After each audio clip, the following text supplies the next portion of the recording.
પિતા હતો, એમને 4 સંતાન અને એક જ દીકરી. હવે સમય કાલાંતરે બધા દીકરાઓ દીકરીઓ ઘરે બહાર થયા, દીકરી પણ ઘરે બહાર થઈ અને વૃદ્ધ અવસ્થામાં પિતાજી દેવલોક પામ્યા. એટલે 4 ભાઈઓ પિતાજીને લઈને શમશાન યાત્રા જઈ રહ્યા હતા. 4 ભાઈઓના આંખમાં પણ આંસુ હતા. તો એ પિતાજીની શમશાન યાત્રા જઈ રહી હતી ને એમાં કોઈ એક પહેલવાન માણસ શમશાન યાત્રાને રોકી લે છે અને કહે છે કે શમશાન યાત્રા અહીંથી આગળ તો જ હું લઈ જવા દઈશ અને તો જ અગ્નિ સંસ્કાર આપવા દઈશ. આ જે દેવલોક પામ્યા છે તેની પાસેથી મારે 25 લાખ રૂપિયા લેવાના છે. જ્યાં સુધી તમે 25 લાખ રૂપિયા મને નહીં આપો ત્યાં સુધી આ શમશાન યાત્રા આગળ નહીં જાય અને અગ્નિ સંસ્કાર આપવા નહીં દઉં. એ બધા સમાજના માણસો સાથે શમશાન યાત્રામાં હતા. એટલે મોટા દીકરાને કીધું, મોટો છે તું તો કંઈક કર આના માટે. તો રુદ્રા રોવા લાગ્યો, આંસુ તો હુકાઈ ગયા. મોટો નિષ્ફળ ગયો. બીજા નંબરને કીધું કે તું તો કાંઈ કરી શકે કે નહીં? તો કે તું કર. ત્રીજા નંબરને તું કર. ચોથો કે હું તો કઈ રીતે કરી શકું? એક કામ કરો, 4 ભાઈઓ ભેગા મળીને 25 લાખ રૂપિયા ના આપી દો. એટલું તો કરી શકો છો, પણ 4 ભાઈઓનો કોઈ સુમેળ નહીં. 4 ભાઈમાંથી એક પણ ભાઈ એ 25 લાખ રૂપિયા આપવા માટે તૈયાર ન થયા. 4 ભાઈઓ ભેગા થઈને પણ 25 લાખ રૂપિયા આપવા માટે તૈયાર ન થયા. ત્યારે દીકરીને ખબર પડે છે અને દીકરી દોટ મૂકીને દોડતી આગળ આવે છે. શું વાત છે? કેમ અગ્નિ સંસ્કાર આપવાની ના પડે છે?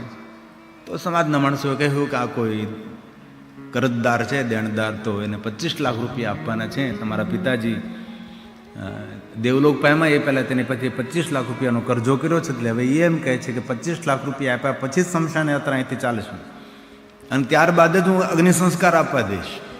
જ્યાં સુધી દીકરી બેટા 25 લાખ રૂપિયા ન આપીએ ત્યાં સુધી આ માણસ અગ્નિ સંસ્કાર આપવા નહીં દે. દીકરીએ કહ્યું, મને થોડોક સમય આપો. દોડતી દીકરીના ઘરે જાય છે. જેટલા તેના સોના ચાંદીના આભૂષણો હતા ખૂબો ભરીને બધા સોના ચાંદીના આભૂષણો લઈ આવે છે. જે કાંઈ થોડા ઘણા પૈસા હતા બધું જ લઈ આવે છે. દીકરી દોડતી આવે ને પેલો પહેલવાન જે હતો 25 લાખ રૂપિયા લેવા આવ્યો હતો એના હાથમાં બધા સોનાના ઘરેણાં આપી દે છે. પોતાની પાસે જેટલા પૈસા હતા બધા જ પૈસા આપી દે છે અને થોડા ઘણા બાકી રહે, ભાઈ તું મારા પર વિશ્વાસ રાખજે, બાકીના રહેલા બધા જ પૈસા હું તને આપી દઈશ, મારી જ જવાબદારી, પણ મારા પિતાને અગ્નિ સંસ્કાર આપવા દેતો. અને પછી પેલો પહેલવાન કહે છે કે સાંભળ દીકરી બેટા, તારા પિતાજી જ્યારે ગયા ત્યારે મને કહેતા ગયા હતા અને કહ્યું હતું કે જે અધિકારી હોય ને એને 25 લાખ રૂપિયા આપજે.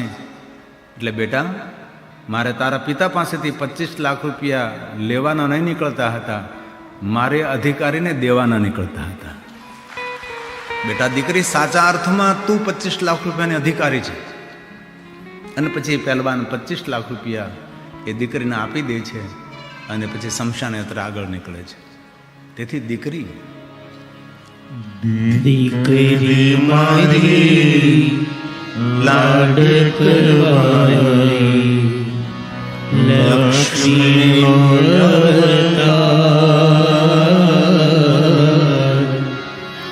એ સુવે તો રાત પડે ને જાગે તો સવાર. દીકરી મારી લાડ કરવાય લક્ષ્મી. દીકરી ઘરે હોય તો ખૂબ તેને સાચવજો, ખૂબ તેને આદર આપજો, ખૂબ તેને પ્રેમ આપજો અને સાસરે ગયેલી દીકરીને હર હંમેશા સંભાળ રાખજો. ભલે તેને કાન ભંભીરણી નહીં કરતા પણ કમસે કમ સંભાળ રાખજો. બેટા ભલે તું સાસરે ગઈ પણ રોજ માટે આ ઘરના દરવાજા તારા માટે ખુલ્લા છે. બેટા થોડું સહન કરજે, થોડું જતું કરજે, થોડું સાંભળી લેજે. બેટા સસરામાં સુખી થવા માટે સંભળાવવાનું નથી, સાંભળી લેવાનું છે. ભેગું નથી કરવાનું, જતું કરવાનું છે. બેટા સસરામાં સુખી થવા, સસરા પક્ષમાં સુખી થવા માટે બેટા થોડી સૌની સેવા કરજે. એક ડગલું થોડી પાછળ હાલજે બેટા, પણ સૌને તું રાખજે, સૌને સાચવજે, આદર આપજે, પ્રેમ આપજે. દીકરી વ્યવહારથી સુખી થાય છે, દીકરી કરિયાવરથી સુખી ન થાય. આપણે એવું માનતા હોય કે દીકરીને ખૂબ મોટો કરિયાવર આપ્યો તો દીકરી સુખી થાય. કરિયાવરથી નહીં, દીકરી એમના વ્યવહારથી સુખી થાય છે. અને બીજી એક હૃદયની એક વાત કરું છું કે આજકાલ દેખાદેખીમાં દરેક બાપ દીકરીના લગ્નમાં બહુ મોટો ખર્ચ કરે છે. કરવો જોઈએ, તેનો વિરોધ પણ નથી. કરજો તમે તારે ખર્ચ, ભગવાન આપ્યું હોય તો ખૂબ મોટો ખર્ચ કરવો પણ નહીં. વિનંતી તો એવી કે દીકરીના લગ્નમાં તમે 50 લાખ રૂપિયાનો ખર્ચ કરતા હોય, જરૂર 50 લાખનો ખર્ચ કરજો, પણ એવું કરી શકો છો થોડાક વિવાહ સાદાઈથી કરીએ. અને દીકરીઓએ પણ સમજવું જોઈએ, થોડાક વિવાહ સાદાઈથી કરીએ. 50 લાખ રૂપિયાનો જે પિતા લગ્નમાં ખર્ચ કરવાનો હોય એ લગ્ન 25 લાખ રૂપિયામાં ખર્ચ કરીએ અને 25 લાખ રૂપિયા બીજા જે બચે એ દીકરીના નામે ડિપોઝિટ મૂકી દઈએ, જેથી કરીને દીકરીના જીવનમાં ક્યારેક ઉપયોગી બને. કારણ કે જીવનમાં ક્યારેક કયો સમય ને કેવો સમય આવે શું ખબર આપણને. દીકરીને કોઈની સામે હાથ ન લંબાવવો પડે. આવું કરી શકાય છે. દેખાદેખીમાં બધો ખર્ચ કરી નાખો અને ક્યારે સમાજની અંદર કે જીવનની અંદર ક્યારેક કઈ ઘટના બની અને આપણને ખબર ન હોય. તેની થોડી સાદગી. અને બીજું, દીકરીને કોઈ દિવસ પારકી નહીં સમજવી. દીકરી આપણી છે ને આપણી જ રહેશે. ભલે અત્યાર સુધી આપણે ગીતો ખૂબ ગાયા, દીકરી તો પારકી થા પણ કહેવાય, એ બધું પહેલા કહેવાતું હશે. અત્યારે જીવન પર્યંત દીકરીને પારકાપણાનો અહેસાસ નહીં થવા દેવાનો કે તું પારકી છે. સાસરે ગઈ હોય તો પણ એવું લાગવું જોઈએ કે આ મારું જ ઘર છે. કેટલી હું ભાગશાળી છું કે મારી પાસે 2 ઘર છે. મારું સસરાનું ઘર એ પણ મારું છે, મારા પિતાને મારા ભાઈનું ઘર એ પણ મારું છે. તેથી દીકરી પારકી નહીં, દીકરી આપણી છે. તેથી ગીતની એક પંક્તિની મેં બદલી છે, થોડા શબ્દોમાં આપણે સમજવાનો પ્રયાસ કરીએ. દીકરી પારકી નહીં, દીકરી આપણી છે અને આપણી જે રહેવાની છે. દીકરી તો આપણી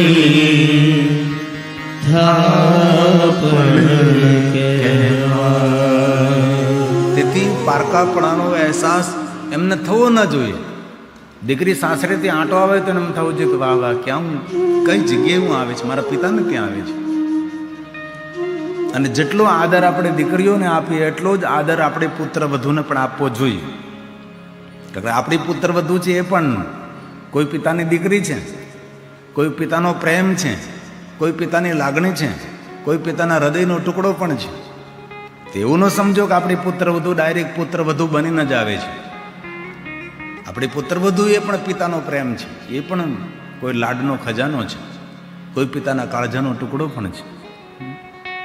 મહારાજને ત્યાં પુત્રનો જન્મ થયો, નામ સતી. સતીનું સુંદર જીવન ચિત્ર, બાલ્યાવસ્થા, કિશોરાવસ્થા, યુવાવસ્થા, ત્રણેય અવસ્થા સતીની દર્શને રહે છે. સતીએ સુંદર વિચરણ કર્યું, વિહાર કર્યો, પોતાની રુચિ અનુસાર પોતે જીવે છે, બીજાની રુચિ ધ્યાનમાં નહીં. કૌમાર્ય ભક્ત વત્સલા, બાલ્યાવસ્થાથી સતી મહાદેવના પરમ ભક્ત હતા. अपनी ઈચ્છા અનુસાર સુંદર મનુષ્યનું રૂપ ધારણ કરી ધરતી પર વિચરણ કરતા હતા. એક શ્લોકમાં ભગવાન મહર્ષિ વેદવ્યાસે સતીનો પરિચય કર્યો છે કે આ સતીનું સુંદર જીવન ચરિત્ર કેવું છે. ઇથં વિહારે રુચિરે, સુખી થવું હોય તો આપણી રુચિ અનુસાર આપણે આપણું જીવન જીવવું જોઈએ. બીજાની રુચિ જો ધ્યાનમાં રાખશું તો કોઈ દી આપણે સુખી રહી શકશું નહીં. આપણો આત્મા શું કહે છે એ પ્રમાણે આપણે આપણું જીવન જીવવાનું છે. મન શું કહે નહીં. મન આપણો માલિક નથી, આત્મા આપણો માલિક છે. અને આત્મા હંમેશા સાચું અને સારું અને શ્રેષ્ઠ માર્ગદર્શન આપે છે. પણ ઘણીવાર આત્માને મજબૂર કરીને આપણે મનનું ધાર્યું કરતા હોય છે. મનનું ધાર્યું કરવાનું નથી, આત્મા કહે એ પ્રમાણે કરવા, રુચિ અનુસાર. કોણ મારા માટે શું બોલશે, કોણ મારા માટે શું કહેશે, એમાં તો જીવનની બધી જ જે લહેર લૂંટવાની હોય એ બધી જ પડી રહે. ઇથમ વિહારી રુચિ રહે. બાલ્યાવસ્થાથી મહાદેવના પરમ ભક્ત છે. ઇથં વિહારે રુચિરે, કૌમાર્ય ભક્તવત્સલા. મહાદેવના પરમ ભક્ત છે. સતી अपनी इच्छा अनुसार सुंदर विचरण करे છે. ઈચ્છા અનુસાર મનુષ્યનું રૂપ ધારણ કરી અને સુંદર વિચરણ કરી રહ્યા છે. સતીના જીવનની વિશેષતા એ છે કે સતીએ કોઈ ચમત્કારો દેખાડીને સમાજને ભ્રમિત ન કર્યો. સમાજને સાચું ને સારું ને શ્રેષ્ઠ માર્ગદર્શન આપ્યું છે. સતીના જીવનમાં કોઈ જગ્યાએ ચમત્કારો વણાયેલા નથી. સાધુ પુરુષ, મહાપુરુષ સમાજને સાચું અને શ્રેષ્ઠ માર્ગદર્શન આપે છે.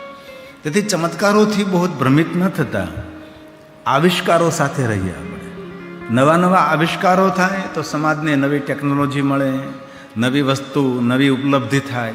આ બધા આવિષ્કારો થયા. કોઈ ટેલિવિઝનની શોધ કરી, કોઈ લાઇટની શોધ કરી, કોઈ પંખાની શોધ કરી, કોઈ મોબાઈલની શોધ કરી, કોઈ પ્લેન બને એવું, કોઈ ટ્રેન બનાવી. આ બધું સંશોધન થયું છે.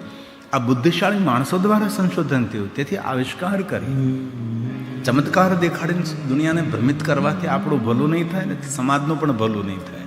તેથી સતીએ પોતાના જીવનમાં કોઈ પણ જગ્યાએ ચમત્કારો નથી દેખાડ્યા, જીવનની વાસ્તવિકતા દેખાડી છે. કે આ જીવનની વાસ્તવિકતા શું છે? સુંદર વિચરણ કરીએ. બાલ્યાવસ્થાથી મહાદેવના ભક્ત છે. કિશોરાવસ્થામાં મહાદેવની ભક્તિ કરે છે. યુવાવસ્થામાં જેટલી તિથિ, જેટલા મહિનાઓ, એટલા બધા જ વ્રતો સતી કર્યા છે. વ્રતો સતીએ કેટલા કર્યા તેની શૃંખલા છે. એક પણ તિથિ, એક પણ મહિનો એવો નથી કે સતીએ તેમાં વ્રત ન કર્યું. સતી મહાદેવના પરમ ભક્ત છે. સતી પ્રજેશનગરમાં વિચરણ કરવા નીકળે તો નગરના લોકો સતીને માન સન્માનથી પ્રણામ કરે છે, સતીને આદર આપે છે. દક્ષ મહારાજની પુત્રી છે અને સતીને કોઈ આદર આપે છે એવું નથી. સતીનું એટલું દિવ્ય જીવનચરિત્ર હતું કે સૌ કોઈને સતી પ્રત્યે આદર થતો હતો. એવું પણ નથી કે રાજાના પુત્રી છે તેથી સન્માનિત કરે છે. સતી પોતાના સદગુણથી સન્માનિત છે અને માણસ પોતાના સદગુણથી જ સન્માનિત હોય છે. અને જો માણસે જીવનમાં સુખી થવું હોય તો પહેલો તો આહારમાં વિવેક રાખવો. આહારમાં વિવેક હોય તો વિચારોમાં વિવેક આવે, વિચારોમાં વિવેક હોય તો વાણીમાં વિવેક આવે, વાણીમાં વિવેક આવે તો વ્યવહારમાં વિવેક આવે. અને વિવેક માણસને શ્રેષ્ઠ બનાવી દે છે. આપણને ભગવાન રોગ મોકલતા નથી. આપણે ખાવાનો વિવેક ચૂકી જાય તેથી આપણે રોગી થઈએ છીએ. આપણે જેની સાથે બોલવાનું થાય, જેની સાથે આપણે વેર થાય તેનું કારણ કયું? કારણ એક જ કે આપણી વાણીમાં વિવેક નથી. જે માણસના વિચારોમાં વિવેક ન હોય તેને વાણીમાં પણ વિવેક ન હોય. જે માણસે પોતાના જીવનમાં કોઈ પણ ક્ષેત્રમાં લોકપ્રિયતા પ્રાપ્ત કરવી હોય તો માણસે ખાવા પીવામાં, વાણી વ્યવહારમાં ખૂબ સાવધાન રાખવી જોઈએ. પહેલાં તો વધારેમાં વધારે માણસે મૌન રહેવું જોઈએ. મહાદેવે મહાકાલીને કહ્યું કે મહાકાલી, મને બધા જ વ્રતો પ્રિય છે, પણ હે ભવાની, મને મૌન વ્રત બહુ જ વહાલું છે. શિવજીને કોઈ વહાલાવાળું વ્રત હોય તો મૌન. માણસે વધારેમાં વધારે મૌન રહેવું જોઈએ અને માણસે વધારેમાં વધારે શાંત રહેવું જોઈએ. ભગવાન શિવજી વધારેમાં વધારે મૌન રહે છે, મહાદેવજી શાંત રહે છે. કોઈ જગ્યાએ મહાદેવના ચરિત્રોમાં ઉછળકૂદ ન જોઈ, ઉપદ્રવ નહીં જોઈ. ભગવાન શિવજી સોના ચાંદી, હીરા મોતી, પિતાંબર શ્વેતાંબર લીલાંબર પહેરીને મહાન નથી. ભગવાન મહાદેવ સોના ચાંદી હીરા મોતીનો રાજમહેલ બનાવીને નથી બેઠા. તો પણ ભગવાન મહાદેવજી દેવતાઓને વહાલા કેમ છે? કારણ કે ભગવાન શિવજીનું જીવન પટ રહિત, કપટ રહિત છે. શિવજી હંમેશા મૌન રહે છે, મહાદેવજી હંમેશા શાંત રહે છે. અને મહાદેવજી બોલે તો એટલી મધુર વાણી બોલે કે અમૃત પણ તેને આગળ નાનું દેખાય. એટલી મધુર વાણી બોલનારા મહાદેવ છે. તેથી આપણે મીઠું બોલીએ.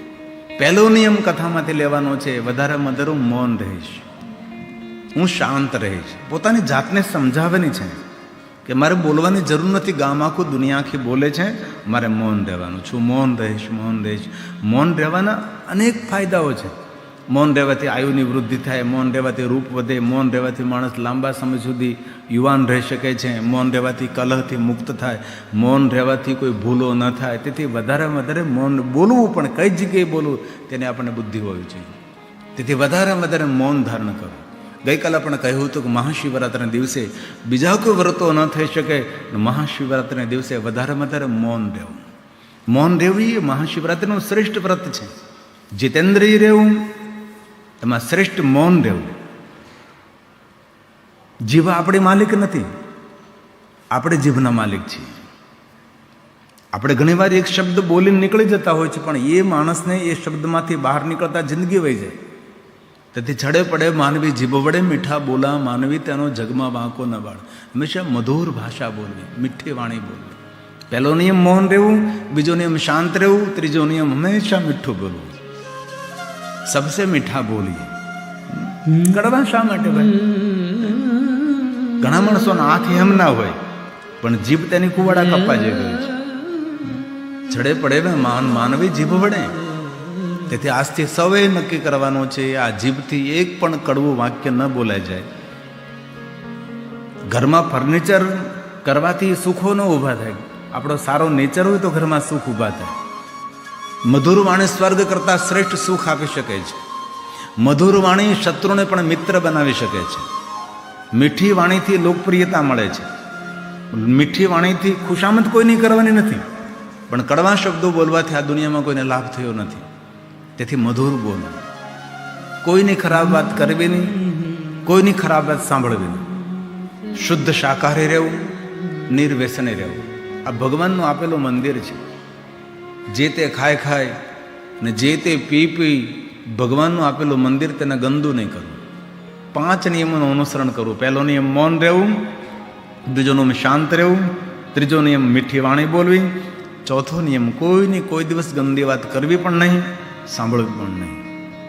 શુદ્ધ શાકાહારી પવિત્ર ભોજન, એવું જ ભોજન કરવાનું કે જે ભોજન ઉપર તુલસી પત્ર હોય અને જે ભોજન ભગવાનને પ્રસાદમાં ધરાવેલું હોય, આ જ ભોજન કરવાના આગ્રહી બનવું. અને લેશ માત્ર થોડુંક પણ વ્યસનનું બંધન નહીં હોવું જોઈએ. દૂર દૂર સુધી કોઈ પણ પ્રકારનું વ્યસન આપણા શરીરને ડેમેજ કરે જ. પછી થોડુંક લેતા હોય કે ઝાઝું લેતા, પણ શરીરને નુકસાન કરે જ. જે આપણા પેટને અનુકૂળ નથી એવી વસ્તુ આપણા માટે ઝેર સમાન હોવી જોઈએ. કારણ કે જીવનનું મોટામાં મોટું સુખ હોય તો આરોગ્ય છે. દુનિયાની બધી સંપત્તિ હોય પણ આરોગ્ય ન હોય તો બધી સંપત્તિ આપણા માટે વ્યર્થ છે. ઘણા મોટા માણસોને મેં જોયા છે, પોતાના આરોગ્યને ખતરામાં મૂકી અને ખૂબ ધન કમાય છે. એ કમાયેલું ધન કોઈ ઉપયોગમાં નથી આવતું. તેથી હર હંમેશા ધ્યાન રાખવું, હું તંદુરસ્ત કેવી રીતે રહું. સતીના જીવનમાં વિવેક પ્રધાન. બેનું સત્સંગ વિવેક ન હોય, રામ કૃપા બેનું સુલભ ના સોઈ. સતી વિચરણ કરે. સતી યુવાન છે, મહાદેવની ભક્ત છે. સતી પોતાની માતા વીરણીને કહે છે કે માં, તું જાણે છે ને હું મહાદેવની ભક્ત છું. માતા વીરણી કહે છે, સતી મને પરિચય છે. માં, મારે તને એક વાત પૂછવી છે, મહાદેવને મારે મળવું હોય તો શું કરવું પડે? ત્યારે માતા વીરણી કહે, બેટા સતી, મહાદેવને મળવા માટે મહાદેવ જેવું બનવું પડે છે. મહાદેવ તપસ્વી છે તો તારે તપસ્વીની બનવું પડે. મહાદેવ યોગી છે તો તારે યોગીની બનવું પડે. શિવજી વૈરાગી છે તે વૈરાગણ બનવું પડે. બેટા મને માર્ગદર્શન કર. અને માતા વીરણી પોતાના પુત્રી સતીને માર્ગદર્શન કરે છે. અને સતી ભગવાન મહાદેવનું તપ કરવા માટે માતા વીરને કહે છે કે માં, તું જો મને કહે તો હું ઘનઘોર જંગલમાં જઈને તપ કરું. તારા પિતાને આજ્ઞા મેળવી લે. દક્ષ મહારાજ આજ્ઞા આપે છે. અને સતી પોતાની યુવાવસ્થાની અંદર હિમાલય પહાડોની કંદરામાં તપ કરવા માટે જાય છે. સતી કઠિન તપ કરે છે. પહેલાં તો જંગલના ફળો ખાઈને પોતાના શરીરની રક્ષા કરતા હતા. અંતે ફળોનો ત્યાગ કર્યો છે. લીલા પર્ણો ખાય છે. લીલા પર્ણો ખાય, શરીરની રક્ષા કરે છે અને શિવજીનું તપ કરે છે. અંતે લીલા પર્ણોનો ત્યાગ કરી સૂખા પર્ણ ખાય છે, શરીરની રક્ષા કરે. ધીરે ધીરે સૂખા પર્ણોનો ત્યાગ કરી જલ ગ્રહણ કરી અને સતી ભગવાન શિવનું આરાધન કરે છે. અંતે ધીરે ધીરે જલનો પણ ત્યાગ કરે છે, વાયુનો આહાર લે છે અને પ્રાણની રક્ષા કરે છે. અને સતી ભગવાન મહાદેવનું આરાધન કરે છે. ગરમીના દિવસોમાં ચારો તરફ અગ્નિને પ્રજ્વલિત કરી આકાશમાંથી સૂર્ય અગ્નિ વર્ષા કરે છે. ચારો તરફ અગ્નિ છે. આવી રીતે ગરમીના દિવસોમાં સતી ભગવાન શિવનું આરાધન કરે છે. તાપના દિવસો, ગરમીના દિવસો, ઉનાળાના દિવસો પૂર્ણ થાય છે અને વરસાદના દિવસો શરૂ થાય ત્યારે ખુલ્લા આકાશમાં રહીને સતી ભગવાન શિવનું આરાધન કરે છે. મહાદેવ પ્રસન્ન થતા નથી. ઠંડીના દિવસો આવે છે અને ઠંડા જળમાં ઊભા રહીને સતી ભગવાન શિવનું આરાધન કરે છે. તેથી વિશેષ પ્રકારે મહાદેવનું આરાધન કરવાનો કોઈ સમય હોય તો માગશર માસ છે. કાર્તિક માસ પૂર્ણ થાય અને માગશર મહિનામાં વિશેષ પ્રકારે મહાદેવનું આરાધન કરવું છે. કોઈ પણને પંચાક્ષર મંત્રના 5 લાખ જાપ કરવા હોય તો તેના માટે માગશર માસ શ્રેષ્ઠ છે. માગશર માસ એ પવિત્ર શ્રાવણ માસની બરાબરી